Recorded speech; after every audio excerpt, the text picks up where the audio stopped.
ما باید مرد گفتمان باشیم. بذارید یه مثال براتون بزنم مشخص بشه. گفتمان‌هایی که امروز در ساختار نظام جمهوری اسلامی داره شکل میگیره، از طریق رسانه ملی داره بازتاب داده میشه، این گفتمان‌ها ظاهرشون گفتمانه، اما این گفتمان‌هایی هستن که خارج از چارچوب‌های تعیین شده توسط حکومت بیرون باشن؟ نه. جامعه مستبد جامعه‌ایه که برمیگرده میگه چون شما هم رنگ با بقیه عمل نکردی، پس یه جوری نگات میکنم که زیر بار شرم و گناه بری. چرا در قرون وسطا یه کسی مثل گالیله رو میخوان اعدام کنن و جماعت هم حرفی نمیزنن؟ چرا؟ پس اینجاست که وقتی یک نماینده، یعنی یک نماینده ساختار دیکتاتوری، نماینده یک نظام دیکتاتوری اون بالا نشسته، کردیتش از کجا میگیره؟ جامعه مستبد. جامعه مستبدی به نام جامعه فریسی رو نگاه کنید. عیسی مسیح تقریبا حدود 2 باب داره اونا رو عفیف‌زاده خطاب میکنه. عیسی مسیح هیچ جا به کسی توهین نکرده، در کتاب مقدس هر جا میگردیم میبینیم به هیچ کی توهین نکرده، اما به جرأت به فریسیان ریاکار توهین میکنه. میگه ای عفیف‌زادگان، ای قبرهای سفید شده.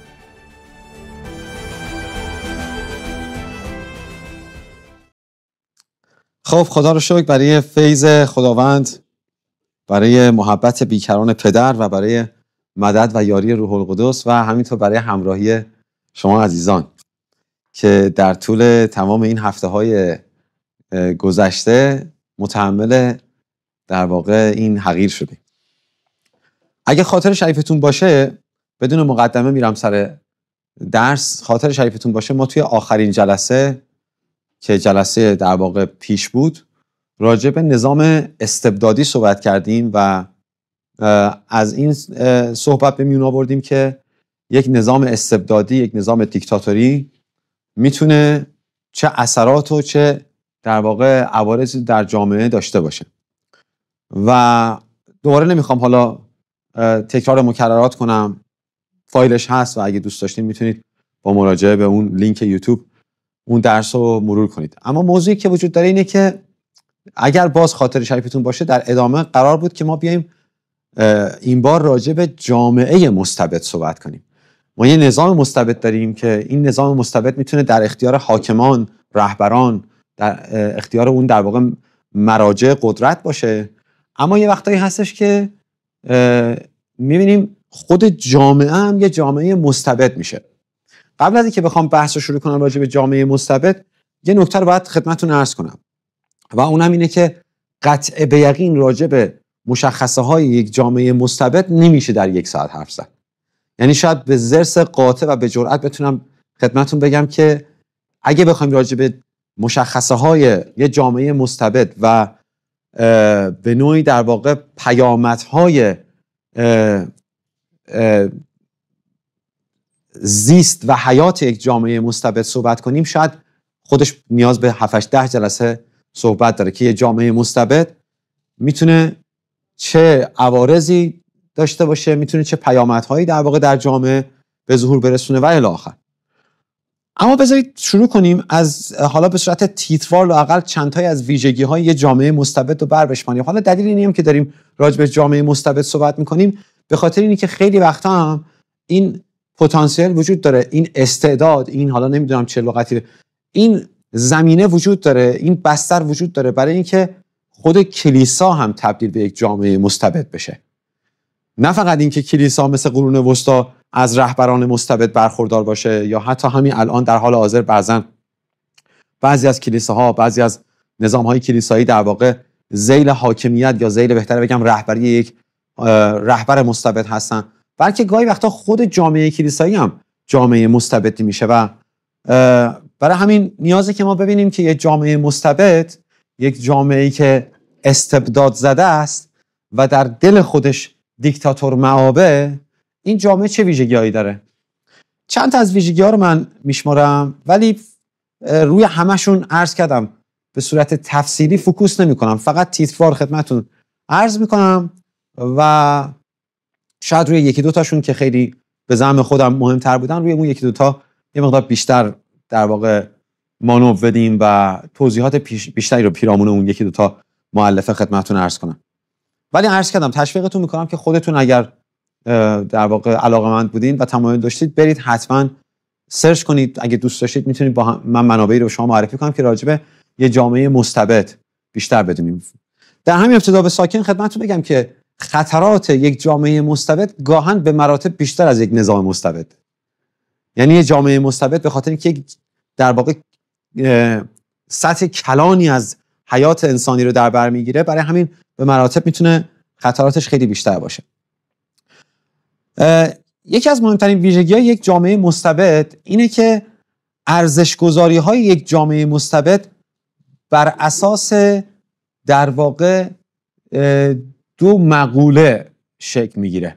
یک، همرنگ شدن جامعه با هم، خواهی نشوی رسوا همرنگ جماعت شو، که به قول جامعه شناس مطرحی که من خیلی ارادت دارم خدمتشون میگفتش که من میگم خواهی نشوی، این که میگن خواهی نشوی رسوا همرنگ جماعت شو، من میگم خواهی نشوی همرنگ رسوای جماعت شو. یعنی اگه میخوای همرنگ جماعت نشی رسوای جماعت میشی، چه بخوای چه نخوای. ما اینو تو زندگی خداوندمون عیسی مسیح داریم میبینیم دیگه. همین امروز هم تو پیغام برادرمون چندین بار روش تاکید شد که داریم میبینیم عیسی مسیح همرنگ جماعت نمیشه و اتفاقا چون همرنگ جماعت نمیشه رسوای جماعت میشه. علی ظاهر البته. میدونی خواهی نشوی همرنگ رسوا. ارزش گذاری های یک جامعه مستبد روی این دو مقوله داره شکل میگیره. یک، همرنگ شدن جماعت با هم دیگه، و دو، اطاعت کورکورانه. اطاعت کورکورانه و اطاعت تقلیدوار در یک جامعه میتونه جامعه رو تبدیل به یک جامعه مستبد کنه. حالا اطاعت کورکورانه چیه؟ اطاعت بی علم و بی آگاهی. کورکورانه تقلید کردن، به قول مولانا میگه خلق را تقلیدشان برباد داد. میدونی وقتی ما از چیزی کورکورانه تقلید میکنیم، گاهی وقتی سری متدا، یه سری خدمت شما عرض شود که الگوها، نمونه‌ها، حتی از منظر الهیاتی پیرامون خودمون داریم میبینیم و چون از زبان مثلا فلان کسکی که چهره موجهی هم اتفاقا به شمار میاد، چون از زبان اون داره شنیده میشه، ما همینجوری کورکورانه قبول میکنیم، پذیرش داریم نسبت به مسئله و به خودمون زحمت نمیدیم که آنچه که از زبان یک فرد، حالا صرف نظر از اینکه اون فرد اصلا فرد موجهیه، فرد غیر موجهیه، به خودمون زحمت نمیدیم که آنچه که میشنویم در فیلتر آنالیز و تحلیل قرار بدیم. یعنی تحلیلش کنیم، واقعا بریم دنبالش ببینیم درست داره میگه، پایه‌های درستی ان یا نه. حالا چون مثلا فرض کنید عرض کنم برادر محسن نامیه و چون مثلا داره اینو میگه، ما باید بپذیریم. پذیرش صرف و پذیرش کورکورانه نسبت به مسائل جامعه رو مستبد بار میاره. میدونید اینا دوتا با هم دیگه در ارتباط تنگاتنگن. چرا؟ چون وقتی من و شما به یک پذیرش کورکورانه بسنده کردیم و رفتیم در واقع آنچه که شنیدیم بدون تحلیل و بدون واکاوی و بدون بررسی قبول کردیم، بعد همینو به صورت کورکورانه هم توقع داریم به دیگران منتقل کنیم و اینجاست که ما روحیه انتقاد پذیری و تفکر انتقادی رو بر نمیتابیم. چرا بر نمیتابیم؟ شما از من سوال میکنی بعدم اصلا چرا قبول نمیکنی؟ چون فلانی گفته. خب فلانی که خدا نیست، احترامش واجب، چی میگن رو تخم چشم ما جا داره، اما آیا ممکن الخطا هست یا نه؟ 100% ممکن الخطاست. پس اینی که ما کورکورانه بپذیریم، این پذیرش کورکورانه در ما تعصب به وجود میاره. وقتی در ما تعصب به وجود بیاد، ما هم همینو توقع داریم به صورت کورکورانه به دیگران ارائه بدیم و توقع و انتظار ما اینه که دیگران هم اینو به صورت کورکورانه از ما بپذیرن، قبول کنن. امروز پیغام شنیدیم از برادرمون، بریم بشینیم تو تنهایی خودمون پیغامو یه ذره بیشتر آنالیز کنیم، تحلیل کنیم و اگه یه جایش چالش داریم بیایم با برادر مطرح کنیم. آقا برادر من اینجا چالش دارم. نه فقط برادر، خود حقیر که اینجا ایستادم یا هر کسی دیگه ای، من اینو نفهمیدم. متوجه هستین؟ اینجاست که وقتی ما ارزش گذاری جامعهمون بر اساس همرنگ شدن با جامعه و بر اساس اطاعت کورکورانه نباشه، در اون جامعه یه چیزی شکل میگیره که در جامعه مستبد این شکل نمیگیره. در این جامعه گفتمان شکل میگیره، گفتگو شکل میگیره. اونم نه یه سری گفتمان ها، نه یه سری دیسکورس های کاملا. یه چیزی بهتون بگم اینجا و الان ما داریم در جامعهمون، هم در جامعه مسیحی داریم هم در جامعه غیر مسیحی داریم که گاهی وقتا گفتمان شکل میگیره. اما مسئله اینجاست که اون گفتمانی که شکل گرفته، اون در واقع گفتگویی که شکل گرفته، حالا چه در سطوح علمی و آکادمیک، چه در سطوح فردی، حالا یا بهتر بگم چه در سطوح جمعی چه در سطوح فردی، اون گفتمان هم خودش زیر مجموعه یک گفتمان بزرگتریه که اصطلاحاً بهش میگن ابرگفتمان، که بعد یا بهتر بگم در یه سری چارچوب‌های کاملا محدود و مشخصه که مثلا فرض کنیم من و شما امروز می‌خوایم راجع به مثلا این صندلی گفتمان کنیم، ولی اجازه نداریم از این چارچوب‌ها بیرون بریم، اجازه نداریم از این محدودیت‌ها در واقع عبور کنیم. اینجاست که اون گفتمان ما یک گفتمان پاستوریزه است. یک گفتمان پاستوریزه هم خیلی وقتا اصلا ما رو به هیچ نتیجه در واقع مثبتی نمیرسونه. ما باید مرد گفتمان باشیم. بذارید یه مثال براتون بزنم مشخص بشه. گفتمان هایی که امروز در ساختار نظام جمهوری اسلامی داره شکل میگیره، از طریق رسانه ملی داره بازتاب داده میشه، این گفتمان ها ظاهرشون گفتمانه، اما گفتمان هایی هستن که خارج از چارچوب های تعیین شده توسط حکومت بیرون باشن؟ نه، همه اینا گفتمان هایی هستن، دیسکورس هایی هستن که این گفتمان ها در چارچوب های معین شده توسط حکومت جمهوری اسلامی داره به انجام میرسه. ما نمیتونیم اسم اینو بذاریم گفتمان. گفتمان در معنای اصیل کلمه یعنی آن چیزی که گاهی اوقات خارج از چارچوب های تعیین شده در واقع شکل بگیره، در یک ماتریکس گرفتار نشه، در یک فضای بسته و محدود گرفتار نشه، گفتمانی باشه که خارج از مرزها بره، گاهی وقتا جرأت کنه خارج از مرزها بره.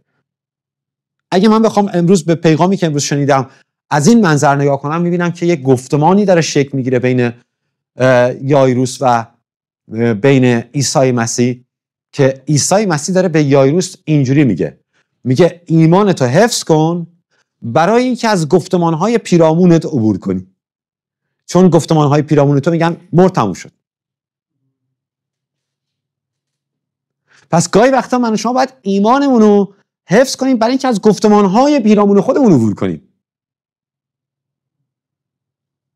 گفتمانهای پیرامون ما میگه تو حق نداری از این چیزایی که الان به ظاهر درسته، به ظاهر موجهه، به ظاهر بله ظاهرا اون دختره مرده بود، ظاهر داستان اون بود و گفتگویی که داره شکل میگیره، ظاهر داستان اینه که اون خانومه 12 سال خونریزی داره، این ظاهر داستانه. ظاهر داستان اینه که این خانومه همونطور که برادر گفتن نجس نباید به بقیه دست بزنه، این ظاهر داستانه.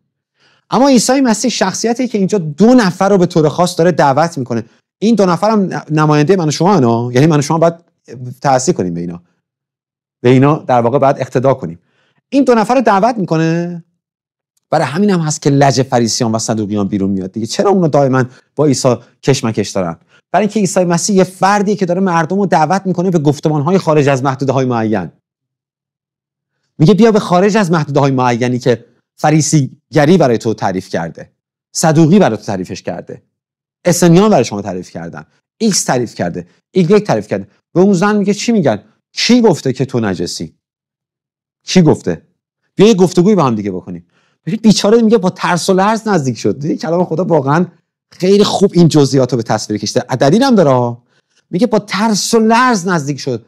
این ترس و لرزه شاید یکی از دلایلش این بود که میگفت آیا من میتونم از این گفتمان‌های شک گرفته در پیرامون خودم که منو دائما نجس میدونستن، دائما منو مطرود، منزوی فرض کردن، آیا من میتونم از این پیش فرض‌های معین شده عبور کنم؟ از این مفروضاتی که برای من تعریف کردن من میتونم عبور کنم؟ و عبور میکنه. امروز هم باید کلیسا اینجوری باشه، یعنی کلیسا هم باید حواسش جمع باشه که تبدیل به یک نظام دیکتاتوری و مستبد نشه که بعد زیر این نظام یه سری گفتمان‌ها شکل بگیره که بعد این گفتمان‌ها فقط در همین چارچوب‌ها حق دارن شکل بگیرن و خارج از این چارچوب‌ها اصلا نمیشه. این نیست. پس این اولین ویژگیشه. دومین ویژگی یک جامعه مستبد، عزیزان بازم دارم تاکید میکنم جامعه مستبد نه نظام مستبد. دومین ویژگی یک جامعه مستبد میدونید چیه؟ کنترل اجتماعی شدید از طریق شرم و گناه. یه جامعه مستبد از طریق 2 مؤلفه، از طریق 2 در واقع عامل، 2 اهرم میخواد بقیه رو مهار کنه، میخواد بقیه رو کنترل کنه. اونم تزریق شرم و گناهه. حالا باز همینم تطابق داره با همون صحبت قبلیم. اونجا یه سری ابرگفتمان ها شکل میگیرن که این ابرگفتمان ها دارن چارچوب های معین و محدود ایجاد میکنن و به ما اجازه نمیدن که از این چارچوب‌های محدود ما خارج بشیم، که اگر خارج بشیم انگار تابو شکنی کردیم، انگار در واقع موازین و مقررات و مقدسات و اینا رو زیر پا گذاشتیم. و بعد اینجا می‌بینیم جامعه دقیقاً داره یه همچین حالتی رو به تصویر میکشه. جامعه مستبد جامعه‌ایه که برمیگرده میگه چون شما همرنگ با بقیه عمل نکردی، پس یه جوری نگات میکنم که زیر بار شرم و گناه بری. یه جوری تو رو زیر ذره بین میبرم که تو زیر بار شرم و گناه بری. برای همینه که وقتی شما بار شرم و گناه رو خودت داری، شرمی که ناشی از چیه؟ شرمی که ناشی از کنترل گرایی خود جامعه است. شرم و گناهی که ناشی از نگاه دوگم جامعه است. شرم و گناهی که ناشی از همرنگ شدن جامعه است. این شرم و گناه تو رو وادار میکنه که تو هیچ موقع نتونی نطق بتره کنی، هیچ موقع حرف نزنی. شما همین 20 سال پیش همین مملکت خودمون رو نگاه کنید. آیا مردم 20 سال پیش میتونستن حرف بزنن؟ شاید در دل خودشون یه سری چیزا داشتن ولی نمیتونستن بیانش کنن، چون از در نگاه اکثریت مذموم و نکوهیده به شمار می اومدن. امروز دیگه اکثریت دارن متوجه میشن که باید از اون چارچوب ها عبور کنن. اگه نگاه کنید دارن ساختارها رو به چالش میکشن، دارن به اون نهادهای فکری گاهن حمله میکنن. چرا در قرون وسطا یک کسی مثل گالیله رو میخوان اعدام کنن و جماعت هم حرفی نمیزنن؟ چرا؟ دلیلش همینه دیگه. یعنی وقتی نگاه میکنید میبینید که مثلا یه فردی وقتی مثل گالیله بلند میشه برمیگرده میگه که آقا زمین گرده، حالا کلیسا که دارم میگم کلیسا، خب چون اون موقع هم اربابان حکومتی به شمار می اومدن، هم در واقع حاکمیت روی اون در واقع قسمت‌های کلان جامعه داشتن، اینا میان این بیچاره رو میبرن در یک فضای در واقع طرد شدگی، در گوشه رینگ به قول خودمون. تو گوشه رینگ بهش چی میگن؟ یا حرفتو پس بگیر، کتابات هم بسوزون، یا اینکه چی؟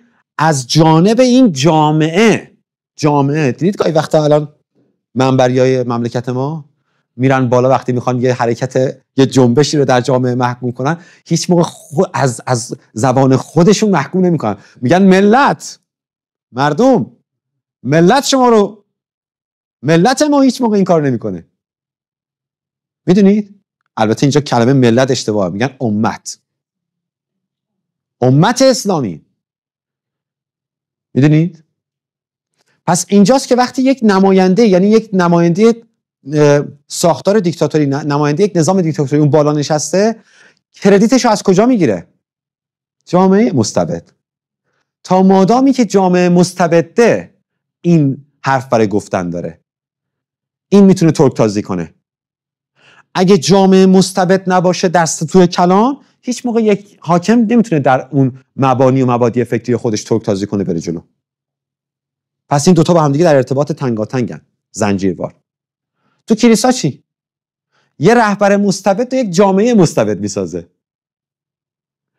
قطع به یقین رهبری مستبد یکی از برساخت‌های اجتماعی به حساب میاد. برساخت که دارم میگم یک واژه جامعه شناسیه.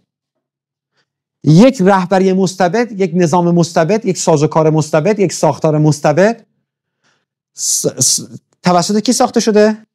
جامعه مستبد. اگه جامعه مستبد نباشه، هیچ موقع رهبر یک کلیسا، رهبر یک جامعه، رهبر یک ملت هیچ موقع نمیتونه مستبد باشه. هیچ موقع. پس دو اینه: کنترل اجتماعی شدید از طریق شرم و گناه، که حالا از تمسخر اون افراد شروع میشه تا مجازات اون افراد. گالیله رو می‌خواستن مجازات کنن، برای همین بیچاره حرفش پس گرفت. گفت من دیگه نطق نمیتونه کنم، حرف نمیزنم، راجع به گردی زمینم صحبتی نمی‌کنم تا برگشت. پولس رسول در عهد خودش. الان ما داریم میگیم پولس رسول. من به شما قول میدم، ببخشید ما هم در زمان پولس رسول بودیم، احتمال قریب به یقین ما هم جزو افرادی بودیم که پولس رو طرد می‌کردیم. الان پولس به کام ما شیرینه، چون میگه معما چو حل گشت آسان شود. ولی در زمان خودش پولس یه معمای بزرگه برای اطرافیان، برای یک کلیسای مثل غلاطیه. یه معمای بزرگه، چون داره یه تزی رو مطرح میکنه که این تز از طرف اکثریت قابل پذیرش نیست، قابل قبول نیست. بیچاره میگه من رفتم اورشلیم رهبران رو ببینم، اینا فکر کنم من جاسوسم، همه رفتن، فقط یعقوب تونستن یعقوب و پتروس ملاقات کنن، همه فلنگو بستن. بعد تازه رفته تو شورای اورشلیم نشسته میگه بابا من رفتم به این غیر یهودیا من بشارت دادم، روح القدس هم به اینا ریخته دقیقاً مثل یهودیا. همون تجربه روحانی که شما داشتید اینا هم داشتن، هیچ فرقی نمیکنه. اجازه بدید من بدید چقدر چشمکش دارن. پذیرش تز فکری و اون تم الهیاتی پولس به همین راحتی نبود، کما اینکه مال سرور پولس به همین راحتی نبود. عیسی مسیح هم همین راحتی قبول نمی‌کردن. و من به شما قول میدم اگر امروز مجددا عیسی مسیح بیاد، بازم به این راحتی قبولش نمی‌کنیم. میگم قبولش نمی‌کنیم. خودم هم جز بشم.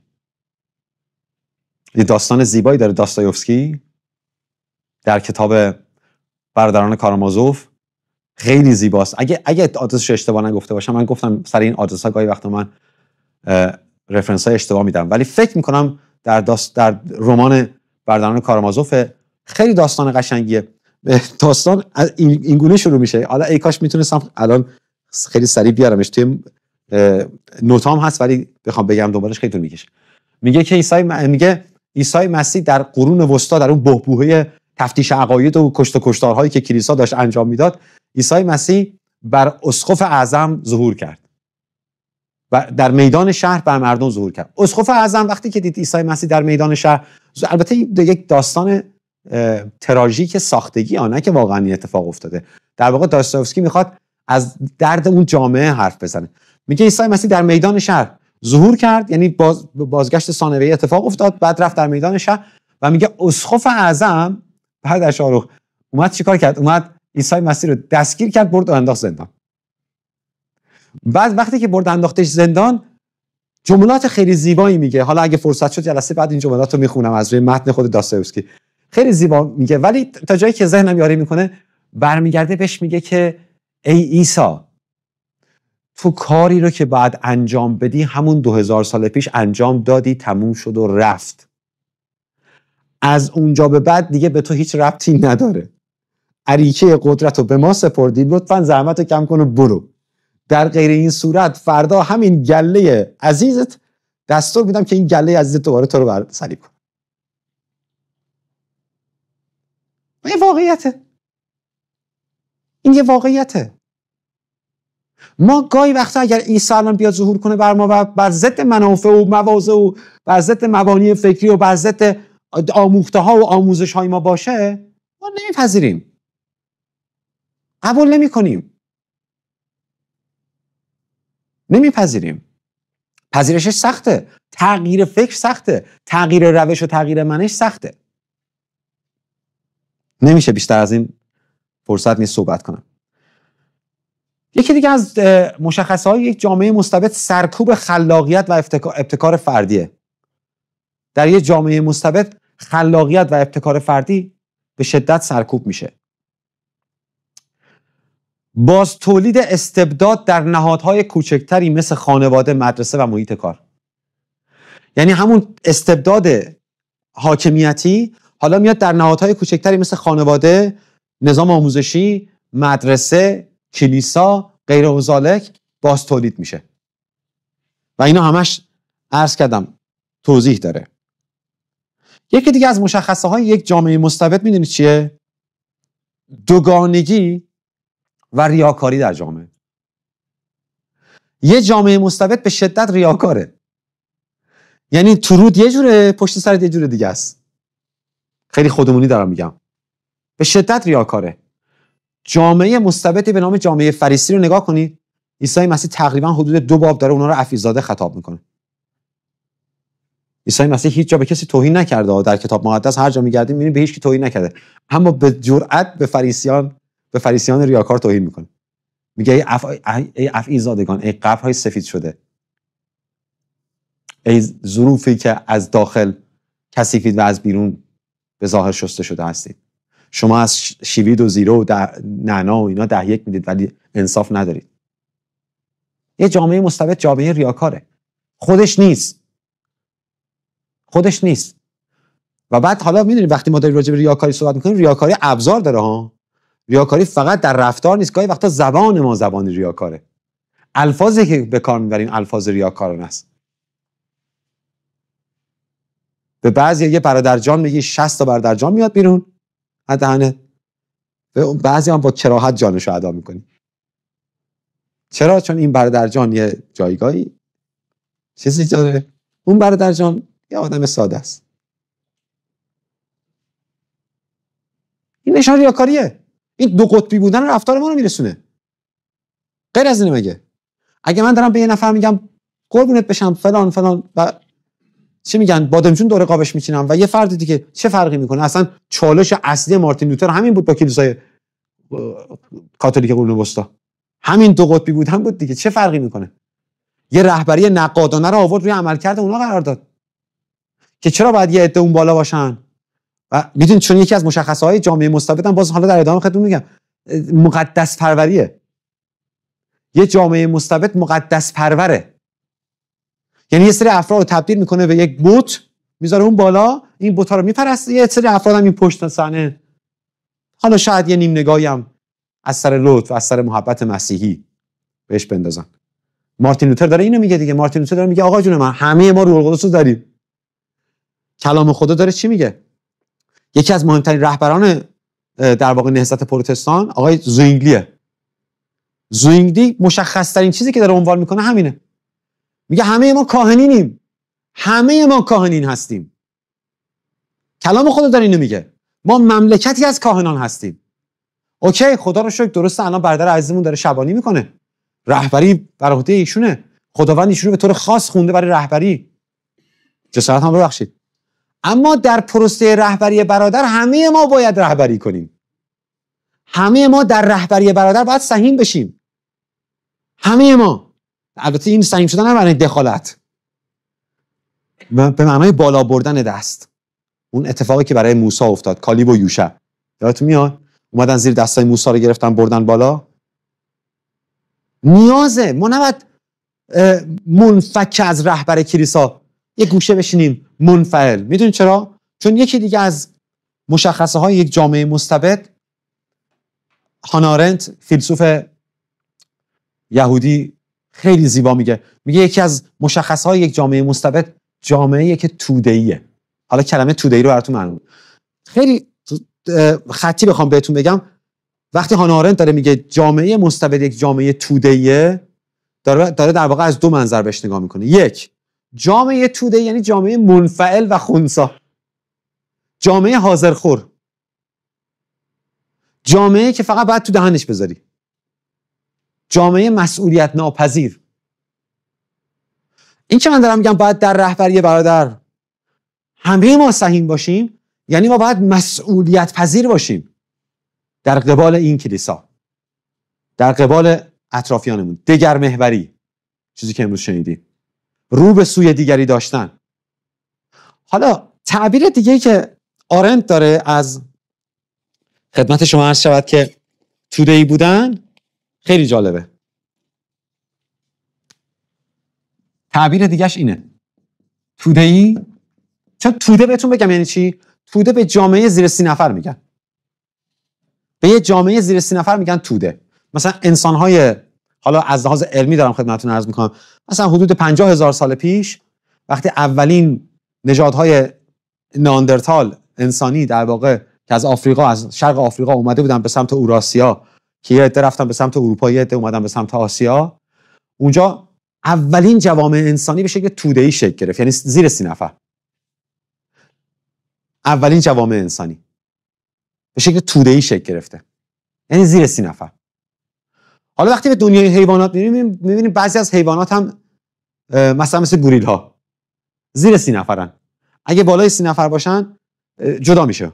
30 نفر 31 جدا میشه. میره یه خانواده جدا تشکیل میده. و بعد می‌بینی توده های 30 نفری. حالا از کجا جوامع انسانی از این حالت توده‌ای اومدن بیرون و تبدیل شدن به یک در واقع کلونی، تبدیل شدن به یک جامعه؟ از زمان عصر کشاورزی. وقتی عصر کشاورزی اومد وسط، این در واقع این حالت اتفاق افتاد که انسان‌ها از اون حالت توده‌ای محدود خارج بشن و بیان اجتماع تشکیل بدن، پیرامون آبها. بین النهرین وقتی داریم می‌بینیم اولین در واقع مرکز شکل‌گیری اجتماعات بزرگ انسانیه، داره اونجا شکل میگیره. خب حالا وقتی داره آرند راجع به توده صحبت میکنه و حالا با این معنایی که از توده خدمتتون دادم، توده یعنی چی؟ آفرین، یعنی خانواده. یه جامعه مستبد جامعه خانواده محوره، نه خدا محور.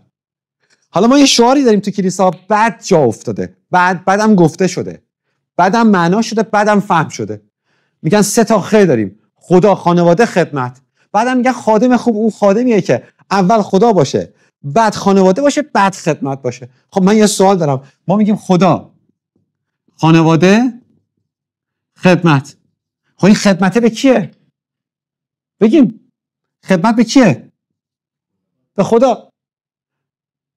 خیلی وقتا ما یه خانواده رو میاریم اینجا، میذاریمش اینجا، بعد میگیم چی؟ میگیم گفتن خانواده مهمتر از خدمت.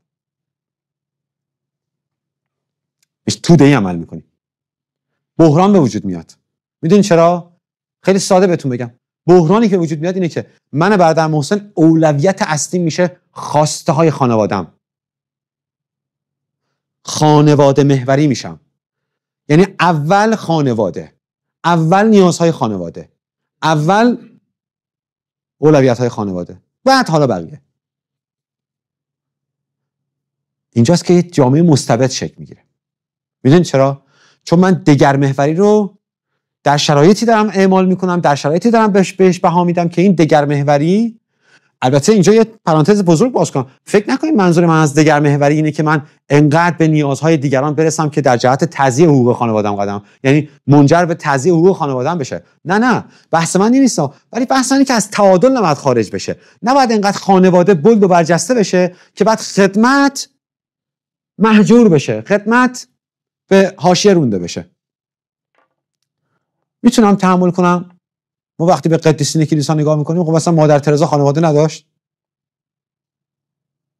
قدیس فاوستینا خانواده نداره؟ قدیس کاپرینیا خانواده، قدیس کاپرینیا رو فیلمش هم هست، برید نگاه کنید، خیلی قشنگ. خانواده نداره؟ کسی که بلند میشه از کشور ایتالیا، از کلیسای کاتولیک ایتالیا پا میشه میره آمریکایی که تازه داره شکل میگیره، یعنی بعد از کریستوف کلمب، آمریکای پر از فقر و پر از تنگدستی، جامعه محجور. میره اونجا ببین چه انقلابی، چه نهضتی برگزار میکنه.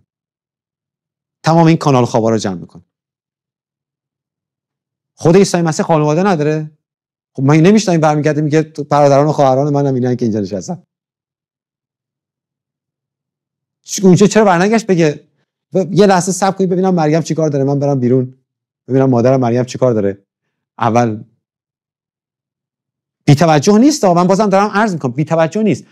یک جامعه مستبد اینه. جامعه مستبد یا خودمحوره یا اولویت ها و منافع فردی. حالا این اولویت ها و منافع فردی میتونه خلاصه بشه در یک بازه‌ای به نام توده‌ای بودن. من در قبال خانواده خودم مسئولیت دارم، مسئولیت پذیرم، اما در قبال جامعه چی؟ آیا به همون اندازه که در قبال خانواده خودم مسئولیت پذیر هستم، در قبال خواسته ها، نیازها، مشکلات، مسائل، چالش ها، هنجارها، ناهنجاری های خانواده خودم هستم، آیا در قبال دیگرانم هستم؟ به همون اندازه هستم؟ اینه که بعد اینجا این اولویت بندی رو من شخصا قبول ندارم، چون برای من این منطقش جا نیفتاده. این اولویت بندی غلطیه. شاید من دارم اشتباه میگم، ولی از نظر من غلطه. این این سه تا رو نباید اینجوری تعریف کرد. این سه تا رو باید اینجوری تعریف کرد: خدا، خانواده، خدمت.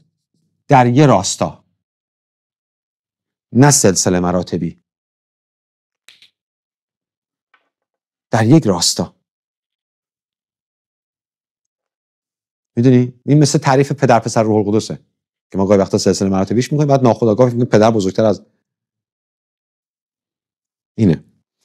یک ببندم با این صحبت که حالا اگر وقت شد هفته بعد بیشتر راجعش صحبت می‌کنیم. یکی از اون چیزایی که در یک جامعه مستبد از بین میره مشارکت حقیقیه. مشارکت در معنای اصیل کلمه. حالا ممکنه شما از من بپرسید مشارکت در معنای اصلی کلمه یعنی چی؟ آیا این که ما بیایم فقط روزای یک شنبه همدیگه رو ببینیم، به همدیگه یک لبخند مدیح مصنوعی بزنیم، 4 تا خدا برکت به همدیگه بگیم، یا در طول هفته گاهی همدیگه رو یه ملاقاتی بکنیم، حالا مهمونی بدیم، مهمونی بریم، آیا این میشه اسمش مشارکت؟ این اسمش مشارکت نیست. این اسمش مشارکت نیست. آقای ژان پل سارتر، فیلسوف معروف، میگه افراد باید خودشان را در تعامل با دیگران تعریف کنند. این یکی از تعاریف مشارکته. افراد باید خودشان را در تعامل با دیگران تعریف کنند. ما خودمون رو در تعامل با دیگری تعریف کنیم. به قول یه اندیشمند دیگه ای داره به امگدی میگه من یادتون میاد چند هفته پیش راجع به این صحبت کردم که در کلیسا همه ما باید عاشق هم دیگه باشیم؟ خاطرتون هست؟ خب ببینم کسی که عاشق یه نفره معشوقشو در اولویت میذاره یا خودشو؟ معشوقشو. اگر من عاشق برادر و خواهرم هستم در معنای واقعی کلمه، این عشق من نسبت به برادر و خواهرم باعث این میشه که چی؟ باعث این میشه که من واقعا رو به سوی دیگری داشته باشم، خودم رو در تعامل با دیگری تعریف کنم. چون یه عاشق خودش در تعامل با معشوق تعریف میکنه. به صورت منحصر به فرد تعریف میکنه؟ ابدا. من خودم رو باید در تعامل با دیگری تعریف کنم. حالا گویندش آقای سارتر، ولی من اصلا از گویندش فاکتور میگیرم. من میگم این جمله درستیه. یکی از چیزایی که داره برمیگرده میگه در واقع باید مشارکت این شکلی باشه. خیلی حرف برای گفتن زیاد هست. یکی از اون چیزایی که هانا آرنت میگه. هانا آرنت میدونید چی میگه؟ باز رجوع کنم در همین ذیل همین مفهومی که خدمتتون عرض کردم، میگه یک انسان میتونه 3 مدل زندگی کنه. 3 مدل. 1 کار کنه. 2 عمل کنه. 3 کنش داشته باشه. حالا چرا اونجا میگم خانواده؟ حالا اینجا مشخص میشه. کار در انگلیسی ما کارو چی میگیم؟ ورک. اشتباهه. عمل میشه ورک. فهمیدی؟ عمل میشه ورک. الان بهتون میگم چطور. در انگلیسی اینه. حالا من انگلیسی هم خوب نیست ولی نگاه کنید. لیبر، اگه درست تلفظ کنم. عمل چیه؟ ورک. کنش چیه؟ اکشن. حالا این 3 تا با هم دیگه فرقشون چیه؟ ببین چقدر زیبا میگه آرنت. میگه کار، یا من درست تلفظ کردم لیبر؟ کار یا لیبر فعالیتی است که برای رفع نیازهای ضروری زندگی شخصی انجام میپذیرد. وقتی من دارم عزیزان صرفاً برای رفع نیازهای شخصیم فعالیت میکنم، اینجا رو به سوی دیگری معنا پیدا نمیکنه. من برای رفع نیازهای شخصی خودم دارم کار میکنم. پس کار من ممکنه که حالا به واسطه به فراخور اون نوع کاری که دارم یه سودی به صورت ناخودآگاه، یه منفعتی به صورت ناخودآگاه به دیگری برسه. مثلا جوشکارم، بالاخره دارم جوشکاری میکنم توی سازه‌ای و در نتیجه اون چیزی که دارم و اون مثالی که یه بار زدم 2 هفته پیش، بیمارستان ساختن، یادتون میاد؟ در کار کردن من اساساً در بنیاد کاری رو به سوی دیگری به اون شکلی که باید و شاید ندارم. چون انگیزه من از لیبر یا کار رفع نیازهای شخصیه. ورک چیه؟ فعالیتی خلاقانه که به ساختن دنیای مصنوعی انسان می انجامد، مانند هنر و فناوری. ورک از این یه پله میاد اینورتر. حالا یه سوال دارم. در باغ عدن خدا به آدم و حوا گفت لیبر کنن یا ورک؟